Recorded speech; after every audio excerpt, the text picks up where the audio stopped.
Okay, today we are going to talk about building functions from functions. And essentially what we're going to do is we're going to create new functions by doing the following operations. By adding two functions together, or by subtracting two functions, multiplying two functions together, dividing two functions, and then the last one is combining functions by plugging one function into the other function, which is called a composite function. All right, let's start with f plus g of x, and even though the directions don't say find the domain of each, I'm going to add that here. So we're going to find the domain of each of these functions. So f plus g of x, f is x squared, g is simply the square root of x plus 1. So this is pretty simple. All you do is put a plus in between the functions. Now the next challenge is to find the domain. And there really is no right way or step-by-step process on how to do this. You basically just have to look at the function and ask yourself a very simple question.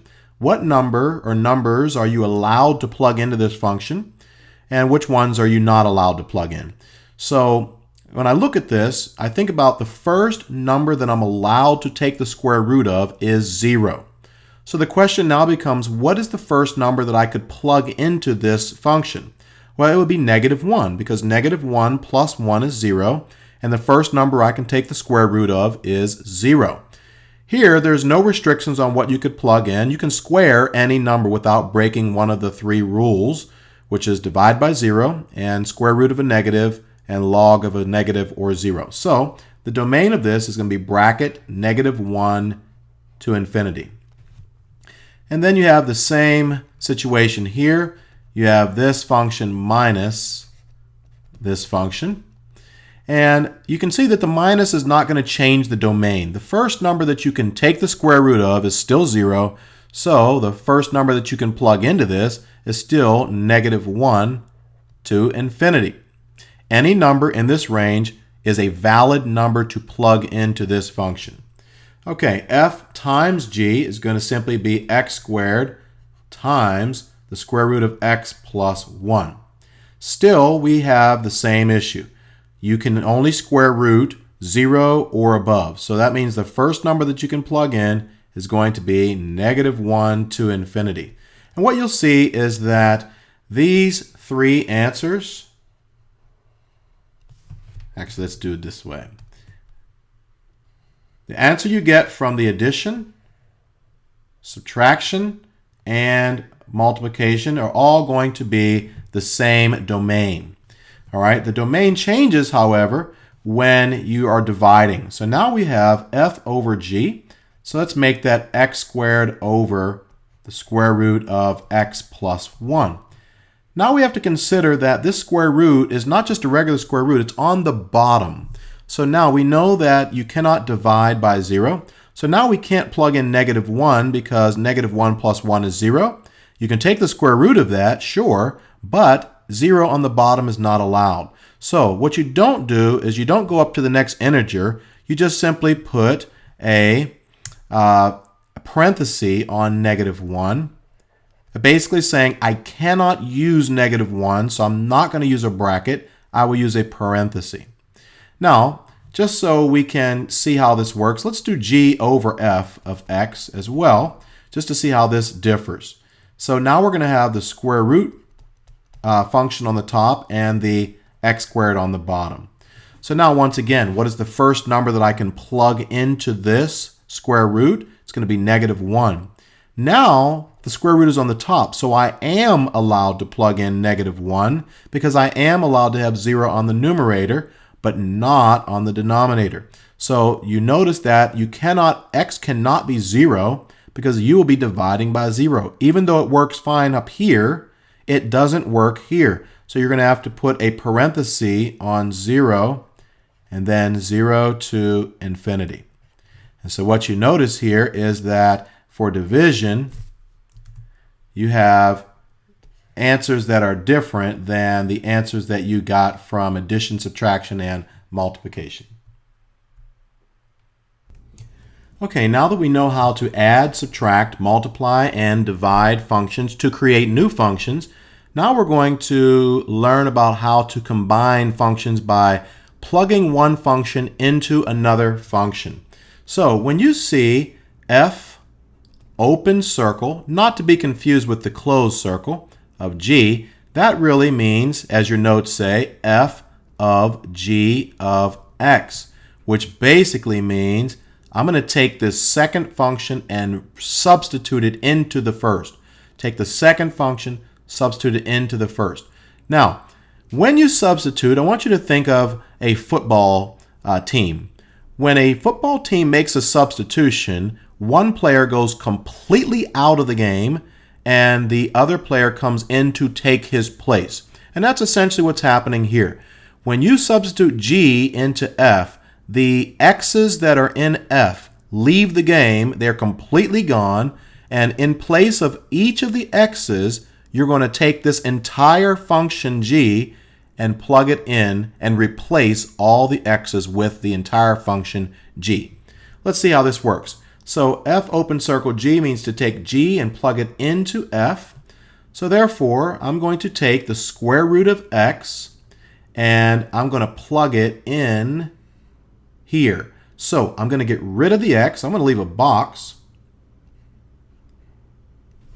And we'll say squared plus 1. And then in place of x, we're going to plug in the square root of x. Now, it's important right here to stop and determine what the domain is. The domain, a lot of people will go ahead and square the square root, and they'll go straight to the answer x plus 1. Now, the mistake in this is that if you see x plus 1 as your final answer, you're going to think that the domain is negative infinity to infinity because this is a linear function. However, it is not negative infinity to infinity because you have to remember that before you square it, you had to take the square root of it, and the first number you can take the square root of is 0. So the domain of this function is 0 to infinity. All right, so you have to keep that in mind. Now let's go backwards. Let's put f into g. So now we have g of x is equal to, the square root. Now I'm going to take the x out. I'm going to leave a box. And in this box is going to go the entire function of x in its place, x squared plus 1. So this ends up being g of f of x is equal to the square root of x squared plus 1. Now, you have to ask yourself the question, is there any number that you could plug into here that would cause you to be taking the square root of a negative number? And the answer is no, because any number you square, whether it's positive or negative, is going to be positive after you square it. Then you add 1, it's still going to be positive, and you can take the square root of any number that's positive. So the domain is going to be negative infinity to infinity. Okay, for example 4, we are now going to go backwards, and it says for each function h, find functions f and g such that h of x is equal to f of g of x. There's more than one answer here. So what we have before us, h of x, is the result of g of x being plugged into some other function, f of x. So the question we want to ask now is, what function looks like it was plugged into a bigger function? Well, we know that when we substitute things in, we normally use parentheses when we substitute in. So g of x is equal to x plus 1. X plus 1 looks like the function that was substituted into another function, which by default makes f of x. Now remember, when you substitute something in, you are replacing an x. In other words, an x was there before you saw that function there. So it's going to be x squared minus 3x plus 4. See if that makes sense. If these two x's that I'm going to underline are completely removed and x plus 1 comes in and takes its place, this is the result that you will get. Okay? let's try letter B. There's three actually answers for letter B. All right, the first one is f of x could be, actually let's do g of x first. All right, g of x could simply be x cubed plus 1, which would make f of x the square root of x. So that way this x is completely replaced with this x cubed plus 1. Second scenario is g of x could just be x cubed, and f of x could be the square root of x plus 1.